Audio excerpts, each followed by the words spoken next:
మానవుడే మహనీయుడు, శక్తియుతుడు, యుక్తిపరుడు. దివిజ గంగను భువికి దించాడు, సృష్టికి ప్రతి సృష్టి చేశాడంటూ చాన్నాళ్ల క్రితం ఆరుద్ర బాలభారతంలో గీతాన్ని రచించారు. ఇది అక్షరాల 100కు 100% నిజం. భూమిపై మానవాళి మనుగడ ఉన్నంతకాలం ఎలాంటి ఆపదకైనా విరుగుడు మానవుడు కనుక్కుంటాడు. కాకపోతే ప్రాణ నష్టం సంభవించక తప్పదు. 100 ఏళ్లకో మహమ్మారి భూమిపై విలయం సృష్టిస్తుందని గత కాలంగా మనం చెప్పుకుంటూనే ఉన్నాం. ఆ కరోనాకు ఏడాదిలోనే వ్యాక్సిన్ కనిపెట్టి ప్రాణాలను నిలబెట్టే బృహత్తర బాధ్యత తీసుకుంది సైన్స్. 5-10 ఏళ్లలో తయారు చేయాల్సిన వ్యాక్సిన్ ఏడాదిలోనే అందుబాటులోకి తెచ్చారు. వైద్యంలోనూ కొత్త పుంతలు తొక్కిస్తున్నారు. కరోనాకు దివ్య ఔషధంగా రెడ్డి ల్యాబ్స్, DRDO సంయుక్తంగా 2DG అందుబాటులోకి తెస్తే కాక్టైల్ మందు ఇప్పటికే ఇండియాలో వినియోగంలోకి వచ్చేసింది. క్యాసిరివిమాబ్, ఇమ్డివిమాబ్ అనే 2 రకాల మెడిసిన్లు కలిపి ఈ కాక్టైల్ తయారు చేసి దానికి యాంటీబాడీ కాక్టైల్ అని పేరు పెట్టారు. ఇక ఇండియాలో సిప్లా, రోచ్ ఇండియా కంపెనీలు కలిపి అందిస్తున్నాయి. తాజాగా అమెరికాలో కీలక మెడిసిన్గా ఉపయోగిస్తున్న మోనోక్లోనల్ యాంటీబాడీలతో చేసే వైద్యాన్ని తెలంగాణలో అందుబాటులోకి తీసుకొచ్చారు. 2 ఇంజెక్షన్లు ఈ మెడిసిన్ కరోనా పేషెంట్లు ముందుగా వినియోగిస్తే 10 రోజుల్లోనే వైరస్ లోడ్ను పూర్తిగా కంట్రోల్లోకి తీసుకొస్తుందంటున్నారు హైదరాబాద్లోని Asian institute of gastroenterology hospital. చికిత్సతో 7 నుంచి 10 రోజుల్లో వైరస్ శరీరం నుంచి మటు మాయమవుతుందంటున్నారు. మోనోక్లోనల్ యాంటీబాడీస్ 2 ఇంజెక్షన్ల రూపంలో లభిస్తాయి. ఈ రెండింటినీ కలిపి ఒకే మోతాదులో శరీరంలోకి IV ద్వారా ఎక్కిస్తారు. దీని ధర ప్రస్తుతం సుమారు 70,000 వరకు ఉంది. 5 ml మోనోక్లోనల్ యాంటీబాడీస్ 5 లీటర్ల ప్లాజ్మా ఇచ్చిన దాంతో సమానం అంటున్నారు నిపుణులు. అయితే అమెరికా మాజీ అధ్యక్షుడు డొనాల్డ్ ట్రంప్ కోవిడ్ బారిన పడ్డప్పుడు మోనోక్లోనల్ యాంటీబాడీస్నే ఎక్కించారు. 2 రోజుల్లోనే ట్రంప్ కోలుకున్నారు. వీటిని ఎవరికి పడితే వారికి ఇవ్వద్దు. తగిన సమయంలో ఇవ్వడం ద్వారా వైరస్ లోడ్ గణనీయంగా తగ్గిపోతుంది. దీనిపై మరిన్ని వివరాలు అందించేందుకు AG hospital GM doctor Raghava గారు మనతో లైవ్లో అందుబాటులో ఉన్నారు. వారితో అడిగి మరిన్ని వివరాలు తెలుసుకుందాం. నమస్తే అండి రాఘవ గారు. నమస్కారం అండి. రాఘవ గారు, ఏంటి అసలు ఈ మోనోక్లోనల్ ట్రీట్మెంట్ ఏంటి, దీని స్పెషాలిటీ ఏంటి, కాస్త డీటెయిల్డ్గా ఎక్స్ప్లెయిన్ చేస్తారా? బేసికల్లీ మనకి ఇవి కొత్తగా అందుబాటులోకి వచ్చాయి అన్నమాట. మన బాడీ ఎప్పుడైతే వైరస్తో అఫెక్ట్ అవుద్దో బాడీ యొక్క న్యాచురల్ రెస్పాన్స్ యాంటీబాడీస్ ప్రొడ్యూస్ చేయడం. ఈ యాంటీబాడీస్ వైరస్కి అగేన్స్ట్గా ఫైట్ చేస్తాయి అన్నమాట. ఈ కొత్తగా మనకు అందుబాటులోకి వచ్చిన ఈ క్యాసిరివిమాబ్, ఇమ్డివిమాబ్ అనేవి మోనోక్లోనల్ యాంటీబాడీస్ అంటాం. ఎప్పుడైతే వైరస్ మన బాడీ లోపలికి వస్తుందో అప్పుడు ఈ యాంటీబాడీస్ అనేవి వెళ్ళి ఆ వైరస్ని అటాక్ చేస్తాయి. ఇలా ఈ క్యాసిరివిమాబ్, ఇమ్డివిమాబ్ మన వైరల్ లోడ్ని తగ్గించడానికి ఉపయోగపడతాయి అన్నమాట. మనం వాడవలసిన ఇంజెక్షన్ రూపంలో ఇస్తాము. మనం ఎంత త్వరగా కుదిరితే అంత త్వరగా వాడితే దీని ఉపయోగం ఎక్కువ ఉంటుంది. వాడవలసిన పాపులేషన్ కూడా చాలా సెలెక్టివ్ అన్నమాట. ఎవరైతే హై రిస్క్ ఆఫ్ డిజీజ్ ఉంటారో, ఫస్ట్లో మైల్డ్ డిజీజ్ నుంచి అది హై రిస్క్ అవ్వకముందు ఆ సమయంలో మనం ఇది వాడితే ఉపయోగం ఎక్కువగా ఉంటుంది. మనకు కోవిడ్ వచ్చినాక మొదటి వారంలో, మొదటి 10 రోజుల్లో వాడితే దీని ఉపయోగం ఎక్కువగా ఉంటుంది. హై రిస్క్ అని ఎవరినైతే అంటామో మనం, వారు జనరల్గా వయసు 65 సంవత్సరాల కన్నా ఎక్కువగా ఉన్నవాళ్ళు, కిడ్నీ ఇబ్బందులతో ఉన్నవాళ్ళు, షుగర్ వ్యాధితో ఉన్నవాళ్ళు, క్రానిక్ లంగ్ డిజీజెస్, ఇమ్యూనోసప్రెస్ పేషెంట్స్, ఇట్లాంటి వాళ్ళకి వాడితే వాళ్ళకి ఏదైతే మైల్డ్ డిజీజ్ ఉంటుందో అది సివియర్ కాకుండా మనం ఆపగలుగుతాం. ఈ మోనోక్లోనల్ యాంటీబాడీస్ మనకి ఇలా ఉపయోగపడతాయి. ప్రపంచంలో అయిన ట్రయల్స్లో ఆల్మోస్ట్ 70% హాస్పిటలైజేషన్ రేట్ని తగ్గించాయి ఇవి. అంటే 100 మందిలో 70% మందికి మైల్డ్ డిజీజ్ సివియర్ కాకుండా ఆపిందని అర్థం. ఇలా అలాగే హాస్పిటల్లో ఏదైతే మామూలుగా 10 రోజులు ఉండాల్సి వస్తుందో కోవిడ్తో అవసరమైన వాళ్ళకి, వాళ్ళు 6 రోజుల్లో డిశ్చార్జ్ అవ్వడం, అలా డ్యూరేషన్ ఆఫ్ హాస్పిటల్ స్టే అనేది 4 రోజులు తగ్గించింది అనమాట. సో ఇది ఎందుకంటే ట్రీట్మెంట్ డిలే అవుతోంది ఎందుకంటారు? అంటే ఈ రకమైనటువంటి ట్రీట్మెంట్ ఇప్పటికే అందుబాటులోకి వచ్చేసి ఉంటే చాలామంది ప్రాణాలు నిలిచి ఉండేవేమో కదా, కొంచెం డిలే అయింది అని అనిపిస్తుంది. ఏమంటారు? బేసికల్లీ మనకి ఏ మందు అందుబాటులోకి రావాలన్నా అది ట్రయల్స్లోంచి రావాలండి. ఇప్పుడు కూడా ఇది అప్రూవ్ అయింది ఎమర్జెన్సీ యూస్ కోసం. అమెరికాలో ట్రయల్స్ అయ్యాక అది మనం తర్వాత ఇక్కడ ఉపయోగించాలని ఇప్పుడు ఎమర్జెన్సీ యూజ్ అప్రూవల్ వచ్చింది మనకి. ఫస్ట్లో క్రితం సంవత్సరం డిసెంబర్లో మొదటి ఒక 300 పేషెంట్ల వరకు మీద ప్రయత్నించారనమాట. అప్పుడు దాని ఎఫికసీ ఉంది అని మళ్ళీ దాన్ని phase 3 ట్రయల్లో చేశారు. ఇప్పుడు దానికి మన ఏవైతే బెనిఫిట్స్ ఉన్నాయో మనకి తెలిసాయి. ప్రతి మెడిసిన్ మనకి అందుబాటులో రావడానికి అది phase 1 ట్రయల్ అని, phase 2 ట్రయల్ అని, phase 3 ట్రయల్స్ అని ఉంటాయి. అలా ట్రయల్ వచ్చాక దానివల్ల మనకు ఉపయోగం ఉందో లేదో మనం తెలుసుకోవాలి. ఇప్పుడు మనకు అది ఉపయోగం అవుతుంది అని తెలిసినప్పుడు మనం ఇది వాడుతున్నాం. ఓ రైట్. అయితే ఈ కెసిరివిమాబ్, ఇమ్డివిమాబ్ ఇవి రెండు ఒకటేసారి ఇంజెక్ట్ చేస్తారా బాడీలోకి? అవునండి, ఒకటేసారి ఐవి రూపంలో, అంటే మామూలుగా ఏదైతే మనం సలైన్ ఎక్కించుకున్నట్టు అలాగే ఒక బ్లడ్ వెజిల్లో మనం ఎక్కిస్తాం అనమాట. ఒక 20 నిమిషాలు 30 నిమిషాల ఇన్ఫ్యూజన్ ఉంటుంది అది. రైట్. రాఘవ గారు, మీతో మాట్లాడడానికి ఒక కాలర్ వెయిట్ చేస్తున్నారు. శ్రీనివాస్ గారు కాల్ చేశారు జగ్గైపేట నుంచి. హలో శ్రీనివాస్ గారు. నమస్తే మేడం, డాక్టర్ గారితో మాట్లాడుతున్నాను. ఎస్ ప్లీజ్ మాట్లాడండి. నమస్కారం అండి. మేడం మోనోక్లోనల్ డాక్టర్ గారు, నమస్తే డాక్టర్ గారు. నమస్కారం అండి, చెప్పండి. ఈ మోనోక్లోనల్ ఎప్పట్లోగా అందుబాటులోకి వస్తుందండి? ఇది ఎన్ని రోజులు వేస్తే ప్రయోజనం ఉంటుంది? 10 డేసా 15 డేసా? ఎన్ని రోజులు వేస్తే ప్రయోజనం ఉంటుంది దీనికి? మోనోక్లోనల్ యాంటీబాడీ అర్థం అవ్వలేదండి, మళ్ళీ ఒకసారి చెప్పరా? హలో, అంటే పేషెంట్ కి ఎప్పుడు ఇస్తారు అని అడుగుతున్నారా శ్రీనివాస్ గారు? మోనోక్లోనల్ ట్రీట్మెంట్ కరోనా పేషెంట్ కి ఎన్ని డేస్ లో ఇస్తారు? అదే మనకి ఆర్టీపీసీఆర్ పాజిటివ్ వచ్చినప్పటి నుంచి మొదటి 10 రోజుల్లో అయితే అది ఉపయోగం ఎక్కువగా ఉండొచ్చండి. ఎంత త్వరగా ఇవ్వగలిగితే అంత త్వరగా ఇవ్వాలి. ఇవ్వాల్సిన పాపులేషన్ కూడా మనం గుర్తుంచుకోవాలి. ఎవరైతే సివియర్ డిజీజ్ అయ్యే అవకాశం ఉంటుందో వాళ్ళకి మాత్రమే మనం ఇవ్వాలి. అండ్ దీనివల్ల సైడ్ ఎఫెక్ట్స్ ఏమైనా ఉన్నాయా? జనరల్గా చిన్న చిన్న ఇంజెక్షన్ రియాక్షన్స్ లాంటివి అలా చాలా సేఫ్ అండి. ఇది అయిన ట్రయల్లో మనం కంపేర్ చేసినట్టయితే ఇది ఇంజెక్షన్ ఒకటి, సలైన్ ఒకటి ట్రయల్ చేశారనమాట. అప్పుడు ఎవరికి పెద్దగా ఇబ్బందులు ఏం అవ్వలేదండి. అండ్ రాఘవ గారు, అలాగే హెల్త్ కాంప్లికేషన్స్ ఉన్నటువంటి వాళ్ళకు లైక్ హార్ట్ పేషెంట్స్ కావచ్చు, కిడ్నీ పేషెంట్స్, వీళ్ళకు కూడా ఈ ఇంజెక్షన్ ఇవ్వచ్చు అంటారా?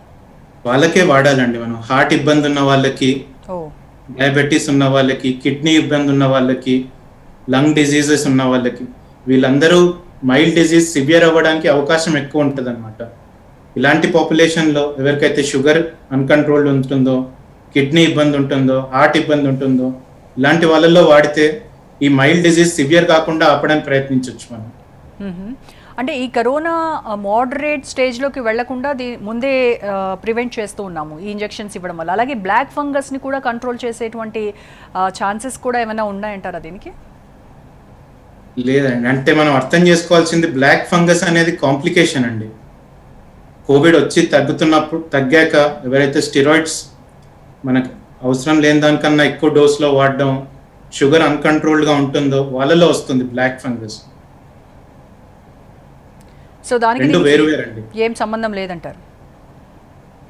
లేదండి. అండ్ చిన్న పిల్లల్లో మనం ఈ మోనోక్లోనల్ ట్రీట్మెంట్ ఇవ్వచ్చా?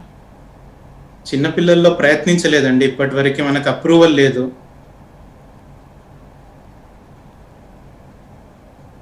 సో ఇప్పటి వరకు అయినా దేంట్లోనూ చిన్న పిల్లల్లో వాడలేదండి. ఓకే. ఇప్పుడు మీ ఏఏజీ హాస్పిటల్లో ఎప్పటి నుంచి మీరు ఈ మోనోక్లోనల్ ట్రీట్మెంట్ స్టార్ట్ చేశారు అండ్ దాని ఎఫికసీ ఎలా ఉంది? నిన్నటి నుంచే మొదలు పెట్టామండి. 100 పేషెంట్లో ప్రయత్నించడానికి చూస్తున్నాము. ఇప్పుడే ఎఫికసీ అంటూ ఏమీ చేయలేదండి. మనం మొన్నే ప్రయత్నిస్తున్నాం. ఇది ఇండియాలో అప్రూవ్ అయిందే కొద్ది రోజుల్లో. ఓకే. అండ్ ఇప్పటికే 2DG సాచెట్స్ కూడా వచ్చాయి, డిఆర్డిఓ వాళ్ళు చేసినటువంటివి. సో ఈ మెడిసిన్కు దానికి ఏమైనా అంటే డిఫరెన్సెస్ ఉన్నాయా? రెండు ఎలా అయితే పనిచేస్తాయి అనుకుంటున్నామో రెండు వేరు మార్గాలండి. 2DG గురించి మనకి పనిచేస్తుందో లేదో ఇంకా తెలీదు. పనిచేస్తే మంచిదేనండి. దాని డేటా ఇంకా మనకి బయటికి ఇవ్వలేదన్నమాట. ఇంకా అది ఫ్రీగా పబ్లిక్కి కూడా దొరకట్లేదు మనకి. దీని అవైలబిలిటీ ఎలా ఉందండి? ఇది దొరుకుతుందండి ఇప్పుడు. సో మార్కెట్లో కొంచెం విరివిగానే ఉందా? దొరుకుతుందండి ఇప్పుడైతే, ప్రస్తుతానికి బాగానే దొరుకుతుంది. 60 నుంచి 65 వేలు వరకు అవుతుంది ఒక పేషెంట్కి ఒకసారి ఇవ్వడానికి మనకి. 2 ఇంజెక్షన్స్ కలిపండి మీరు చెప్పేది? 2 కలిపండి. ఓకే. ఒక డోస్ అది వచ్చేది 2 పేషెంట్లకి కలిపి ఇవ్వచ్చు అనమాట. 2 డోసులుగా వస్తుంది. మనం ఒక పేషెంట్కి 60 నుంచి 65 వేలు వరకు అవుతుందండి అది. ఓకే. సో రాఘవ గారు మీతో మాట్లాడడానికి ఇంకో కాలర్ వెయిట్ చేస్తున్నారు. రంజిత్ గారు కాల్ చేశారు హైదరాబాద్ నుంచి. Hello. Hello madam. Yeah Ranjith గారు చెప్పండి. డాక్టర్ గారు మాట్లాడు ప్లీజ్. అది సార్ నమస్తే అండి. నమస్కారం అండి. సరే నిన్న ఈవినింగ్ నుండి నాకు శ్వాస అనేది చాలా తక్కువ, అంటే కొంచెం కంఫర్టబుల్ గా రావట్లేదు. అది కోవిడ్ అన్నట్టుగా నాకు భయం అవుతుంది. ఎటువంటి సిమ్టమ్స్ లేవు, అంటే సర్ది కానీ జ్వరం కానీ ఒళ్ళు నొప్పి కానీ అలాంటివి ఏం లేవు అన్నమాట. శ్వాస అనేది కొంచెం తక్కువ ఆడుతుంది. ఎందుకైనా మంచిది అని చెప్పేసి పొద్దున టెస్టింగ్కి వెళ్ళి ఇచ్చి వచ్చాను. రేపు మా 24 hours ఇస్తా అన్నారు. ఇంకొకటి ఇక్కడ పక్కన ఒక చిన్న క్లినిక్ ఉంటుంది, అందులో చెక్ చేయించుకున్నాను అనమాట. ఏది శ్వాస అంటే ఆక్సిజన్ లెవెల్స్ ఎంత ఉన్నాయి అనేది 98 ఉందంట. బాగానే ఉంది అని చెప్పినారు. అంటే ఏమన్నా కోవిడ్ లక్షణాలా ఎట్లా అని. అంటే ముందు ఏమైనా ఊపిరి ఇబ్బంది ఉండేదండి మీకు? ఏం లేదండి, ఇంతవరకు నాకు అసలు ఏం లేదు. జ్వరం కానీ వేరే ఏవి లేవంటున్నారు? ఏం లేవు, జ్వరం కానీ సర్ది కానీ అసలు ఏం లేదు నాకు. నిన్న ఆయాసం ఎప్పటి నుంచి ఉందంటున్నారు?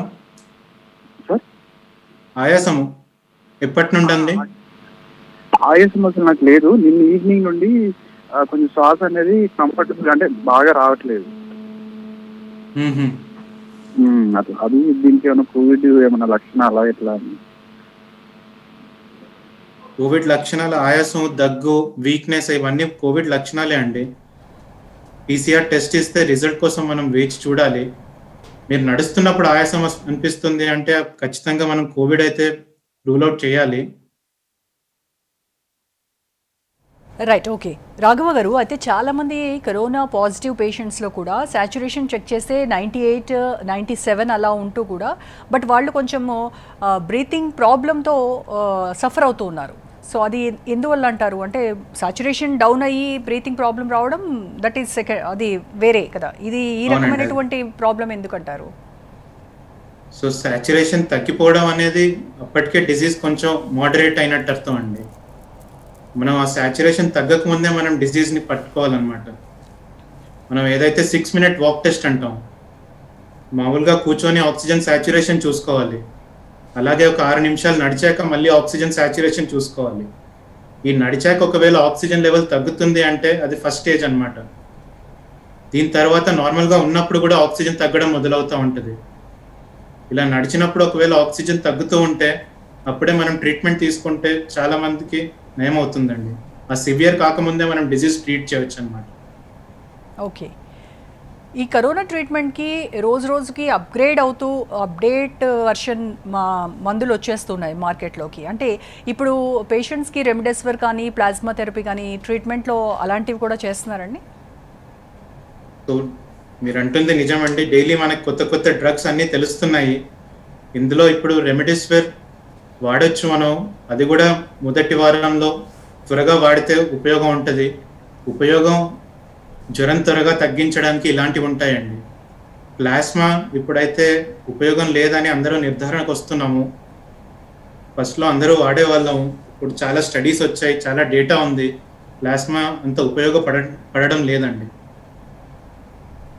ఓకే, ఓవరాల్గా చూస్తే ఇప్పుడు ఆక్సిజన్ రిక్వైర్మెంట్ కానీ బెడ్స్ కానీ వెంటిలేటర్స్ ఇవి కానీ అందుబాటులో ఉన్నాయి అని అనుకోవచ్చు అంటారా మన దగ్గర? ఓవరాల్గా క్రితం వారం రోజుల నుంచి అయితే కొద్దిగా బెటర్ అండి కండిషన్. ఒక వారం రోజుల క్రితం వరకు అయితే చాలా కష్టమయ్యేది. హాస్పిటల్ బయట చాలా మంది వెయిట్ చేస్తూ ఉండేవారు. ఆక్సిజన్ దొరకపోయేది చాలా చిన్న హాస్పిటల్స్లో. క్రితం ఒక 4-5 రోజుల్లో బాగానే తగ్గాయండి కేసులు మాత్రం. ఫస్ట్ వేవ్కి సెకండ్ వేవ్కి చూస్తే కరోనా లక్షణాల్లో ఎలాంటి చేంజెస్ గమనిస్తూ ఉన్నారు? సో ఫస్ట్ వేవ్తో కంపేర్ చేస్తే మనం ఇప్పుడు సెకండ్ వేవ్ ఇది ఎక్కువ కంటేజియస్ ఉంది అంటే చాలా ఎక్కువ మందికి సోకుతుంది ఒకరి ద్వారా ఒకరికి. అలా యంగర్ పేషెంట్స్ ఏదైతే 20 ఏళ్ళు 30 ఏళ్ళ వాళ్ళు ఉన్నారో వాళ్ళు ఎక్కువగా ఎఫెక్ట్ అవుతున్నారు. రైట్, జ్వరం ఎక్కువగా వస్తుంది ఈసారి కోవిడ్ వచ్చిన వాళ్ళకి. ఓకే, ఇంకో కాలర్ తీసుకుందాం. రాఘవ గారు, గురునాథరావు గారు కాల్ చేశారు. హలో. హలో. యా గురునాథరావు గారు, అవును యా చెప్పండి, మీ డౌట్ ఏంటి చెప్పండి డాక్టర్ గారికి. ఏం లేదు మేడం, మీకు థర్డ్ వే వస్తుంది కదా. రాలేదు ఇంకా. హలో. రాలేదు మేడం, వస్తుంది ముందు ముందు. పిల్లలకు ప్రికాషన్స్ ఏం తీసుకోవాలని అడగడానికి ఉంది. హలో, నమస్కారం అండి. థర్డ్ వేవ్ అయితే ఇంకా రాలేదు, రాకూడదని కోరుకుందాము. ప్రికాషన్స్ అంటే అందరూ మనం పాటించాల్సిందే అండి. మాస్క్ పెట్టుకోవడం, శానిటైజర్ వాడడం, సోషల్ డిస్టెన్సింగ్ మెయింటైన్ చేయడం. కుదిరిన వాళ్ళందరూ వ్యాక్సిన్ తీసుకోండి. వ్యాక్సిన్ పట్ల అపోహలు ఉండకూడదు. ఒకరి నుంచి ఇంకొకరికి సోకకుండా అందరూ జాగ్రత్తలు తీసుకోవడం ఇంపార్టెంట్ అండి. ఎస్ రాఘవ గారు, అలాగే పోస్ట్ కరోనా ఎలాంటి జాగ్రత్తలు తీసుకోవాలి అండ్ ఫుడ్ ఇదంతా ఏ రకమైనటువంటి మంచి డైట్ తీసుకోవాలి? పోస్ట్ కరోనా అంటే బేసిక్గా ఎఫెక్ట్ అయిన వాళ్ళ పట్టు ఉంటుందండి. ఎవరికైతే మైల్డ్ ఉంటుందో, ఎసిమ్టమాటిక్ ఉంటారో వారు అందరిలా నార్మల్గా ఉండొచ్చు. ఎవరైతే సివియర్ డిజీజ్తో ఉంటారో, హాస్పిటల్లో చాలా రోజులు ఉండాల్సి ఉంటుందో, అలాంటి వాళ్ళకి రీహాబిలిటేషన్ అనేది చాలా ఇంపార్టెంట్. పల్మనరీ రీహాబిలిటేషన్ అంటాం. అంటే ఎక్సర్సైజెస్ ఎలా చేయాలో అవి నేర్పిస్తారనమాట, ఫిజియోథెరపీ లాగా. ఈ ఫిజియోథెరపీ చేసుకుంటూ ఉండాలి వాళ్ళు. మెల్లిమెల్లిగా నడవడం, ఎక్సర్సైజులు చేసుకోవడం చాలా ముఖ్యం అండి.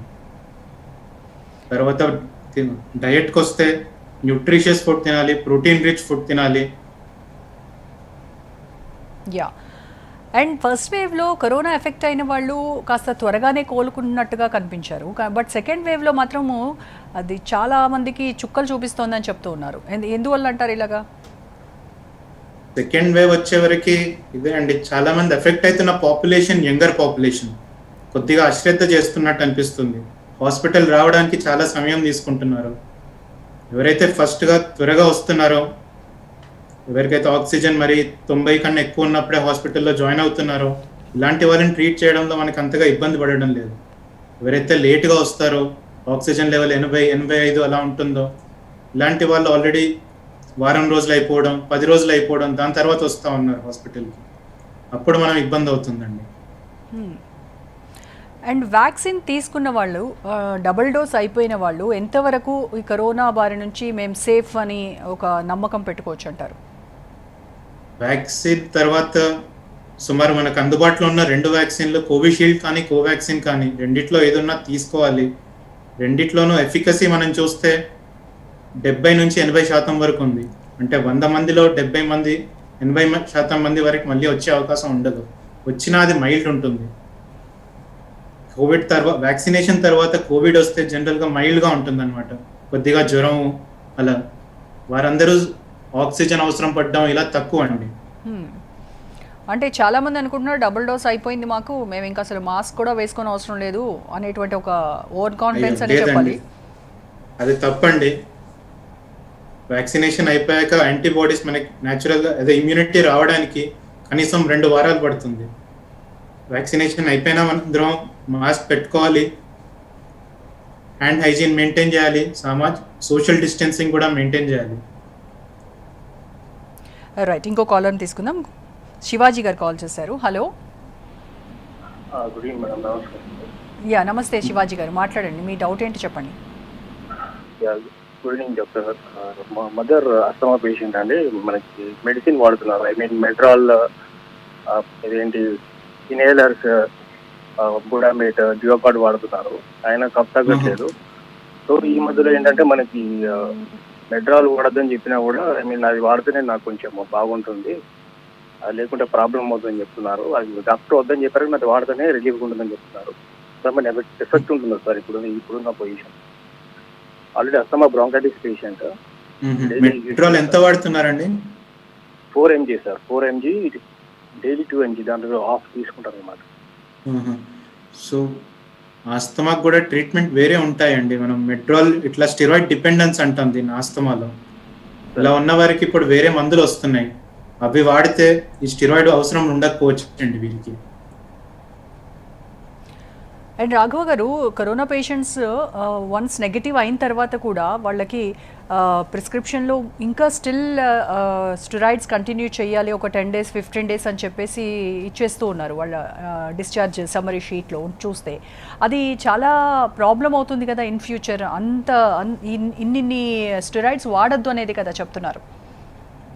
అవునండి, ఎగ్జాక్ట్లీ. స్టిరాయిడ్స్ ఎవరికైతే అవసరమో వారికే వాడాలండి.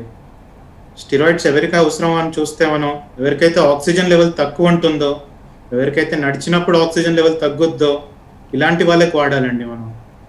స్టిరాయిడ్స్ ఇట్లా అవసరం లేకుండా వాడినప్పుడే మనం ఈ బ్లాక్ ఫంగస్ ఇవన్నీ ఎదుర్కొంటున్నాం అనమాట. ఇవన్నీ స్టిరాయిడ్ కాంప్లికేషన్స్.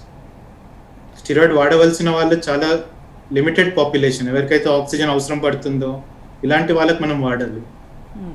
అండ్ ఇప్పుడేంటి ఈ ఫంగస్లో గొడవ ఎక్కువగా ఉందండి, అంటే అన్ని కలర్లలో ఆల్మోస్ట్ వచ్చేస్తూ ఉన్నాయి. మొన్నటిదాకా బ్లాక్ అన్నారు, వైట్ అన్నారు, తర్వాత ఇప్పుడు ఎల్లో అంట. ఈ ఫంగస్లో ఏంటి, దీనికి సరైనటువంటి ట్రీట్మెంట్ మన దగ్గర ఉందండి అసలు? సో బేసికలీ ఈ ఫంగస్ అన్నిటికీ కలర్ పెట్టేస్తున్నారండి. ఇవి ఎప్పటి నుంచో ఉన్నాయి, కొత్తగా వచ్చినవి కాదు. ఇవన్నీ ముందు కూడా మనం చూసేవాళ్ళం అండి. ఎవరైతే అన్కంట్రోల్ డయాబెటిక్స్ ఉంటారో, ట్రాన్స్ప్లాంట్ అయ్యి ఉంటారో వీళ్ళల్లో వచ్చేవండి ఇవన్నీ. మ్యూకర్ కానీ యాస్పర్జిల్లస్ అని అంటాం అనమాట. ఇవన్నిటికీ మందులు ఉన్నాయి. మందులు ప్రస్తుతం ఉన్న సమయంలో చాలా కష్టంగా దొరుకుతున్నాయి. ఇప్పుడు అయితే యాంఫోటెరిసిన్ బి కానీ, పోసోకొనజోల్ అంటాము, ఓరికొనజోల్ అంటాము, ఇలాంటివి మందులు ఉన్నాయి. మందులు వాడవలసిన సమయం చాలా ఎక్కువగా ఉంటుంది అనమాట ఈ ఫంగల్ డిజీజెస్లో. 3 నెలలు 6 నెలలు రెస్పాన్స్ బట్టి మనం వాడుతూ ఉండాల్సి ఉంటుంది. రైట్ రాఘవ గారు, ఇంకో కాల్ తీసుకుందాం. తులసి గారు కాల్ చేశారు తూప్రాన్ నుంచి. హలో. హలో. యా తులసి గారు. నమస్తే అండి. నమస్తే, చెప్పండి.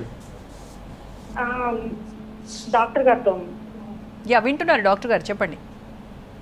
నమస్తే డాక్టర్ గారు. నమస్కారం అండి. నాకు మా హస్బెండ్ కి లాస్ట్ మంత్ కోవిడ్ వచ్చిందండి. అది రికవరీ అయ్యాము. ఇప్పటికి 40 days అయింది. ఓకే.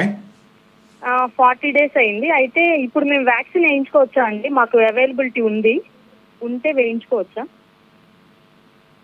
కోవిడ్ వచ్చి తగ్గాక కనీసం ఒక 2-3 నెలలు ఆగడం మంచిదండి. 40 days అంటే ఇంకొక 2 వారాలు ఆగండి. దీని తర్వాత వ్యాక్సినేషన్ తీసుకోండి. రైట్. సో ఈ బ్లాక్ ఫంగస్ అనేది కనుక ఆ కరోనా నెగటివ్ వచ్చిన తర్వాత వచ్చినటువంటి ఆ పేషెంట్స్కి ఒక భయం ఉందండి. అంటే ఇది వస్తే బ్లాక్ ఫంగస్ కానీ ఈ వైట్ కలర్ ఏదైనా కానీ వస్తే కన్ను పోవడము లేదంటే చావే గతి అన్నటువంటి భయాందోళనలో ఉంటున్నారు పేషెంట్స్. మనం ఈ బ్లాక్ ఫంగస్ గురించి తెలుసుకోవాల్సినవి 2 ఉన్నాయండి. ఎవరికి వస్తుంది అని. బ్లాక్ ఫంగస్ ఎక్కువగా స్టిరాయిడ్స్ ఇట్లా అవసరం లేకుండా వాడినప్పుడు, ఎవరికైతే షుగర్ కంట్రోల్లో ఉండట్లేదో వీళ్ళల్లో ఎక్కువ చూస్తున్నాం మనం. సో ఈ బ్లాక్ ఫంగస్ వచ్చేది కంటికి వస్తున్నప్పుడు అలా కన్ను తీయాల్సి వస్తుంది. లంగ్లో వస్తే అప్పుడు వేరే ట్రీట్మెంట్ అనమాట, లంగ్లో సర్జరీ చేయడం అలాంటివి. మీరు అన్నట్టు దీంట్లో ఏదైతే మార్టాలిటీ రేట్ అంటామో చాలా ఎక్కువగా ఉంటుంది, ఆల్మోస్ట్ 60% అంటాము. సో మనం మొదట చేయవలసింది ఈ బ్లాక్ ఫంగస్ రాకుండా జాగ్రత్తగా తీసుకోవాలి. దానికోసం మనం చేయాల్సింది స్టిరాయిడ్స్ జాగ్రత్తగా వాడడం, అవసరం ఉన్న వాళ్ళకి వాడడం, వాడాల్సిన డోస్లో వాడడం, షుగర్ని కంట్రోల్లో పెట్టుకోవడం. ఇవి ఇంపార్టెంట్ అండి మనకి. వచ్చిన తర్వాత మనం చేయవలసినవి యాంటీ ఫంగల్స్ వాడడం. యాంటీ ఫంగల్ అంటే యాంఫోటెరిసిన్ బి, పోసోకొనజోల్, ఇసావుకొనజోల్, ఇవి మనం వాడవలసినవి ఈ బ్లాక్ ఫంగస్ అనే దానికి. దీంతో పాటు సర్జరీ చేయాలి. రైట్. సో ఫైనల్గా రాఘవ గారు, ఈ మోనోక్లోనల్ ట్రీట్మెంట్ అనేది దీని ఎఫికసీ బాగుండాలి, పేషెంట్స్కి త్వరగా నెగటివ్ రావాలి, అండ్ ఎవరికైతే హెల్త్ కాంప్లికేషన్స్ ఉన్నాయో వాళ్ళకి ఇది చాలా యూస్ఫుల్ అని చెప్తున్నారు. సో అలాంటి వాళ్లకు ఇది ఒక సంజీవన్ అనే చెప్పాలి. సో ఇది ఇంకా జనాల్లోకి వెళ్ళాలి, బట్ విత్ లెస్ ప్రైస్ అని కోరుకుంటున్నాం మేము. అవునండి, I also hope for the same. Yeah. Thank you so much for your time and your suggestions, Raghava garu. Thank you. Thanks అండి. ఇది వాల్టి ప్రైమ్ డిబేట్. రేపు డిబేట్లో మళ్ళీ కలుద్దాం. నమస్తే.